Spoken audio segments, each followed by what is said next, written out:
আরে এটাই তো আমার ফেভারিট প্লেট। বাবা আমার একটা প্লেট দাও। সারা জীবন তো খেয়েই গেলি, এখন আবার ইফতারও খাবি? এই তোর না বললাম মসজিদে ইফতারি দিচ্ছে, ওখানে যা ইফতারি করগা। হ্যাঁ, তুই এই শরীর নিয়ে ইফতারি করলে আমাদের জন্য কি ইফতারি কিছু বেশি থাকবে নি? ঠিক আছে তোমরা ইফতারি করো।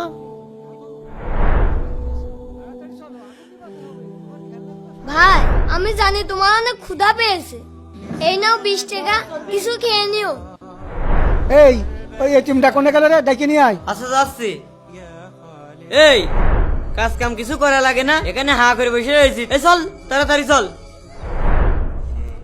বাবা এই যে নিয়ে আইছি। এই নে ঝাড়ু, এই বাড়ি থাকতে হলে কাজ করে খেতে হবে, যা ঝাড়ু দে। বাবা আমি ঝাড়ু দিই, ডাক্তার আমাকে বলেছে বেশি বেশি কাজ করতে। দাও ভাই, ঝাড়ুটা আমার কাছে দাও। এই শতালো কোনে গেলি? এই নে টাকা, বাজারে যায় কিছু ইফতারি কিনে নিয়ে আয়। ঠিক আছে। ভাই ভাই ভাই দাও ভাই, বাজার তো 4 কিলোমিটার দূরে, এই রোদের ভিতরে হাঁটলে তোমার অনেক কষ্ট হবে। ভাইরে আমার যে দুনিয়াতে কেউ নেই, তুই আমাকে বুঝতেই দিস না। প্রিয় দর্শক, ভাইকে কে কে ভালোবাসো কমেন্টে অবশ্যই জানাবে।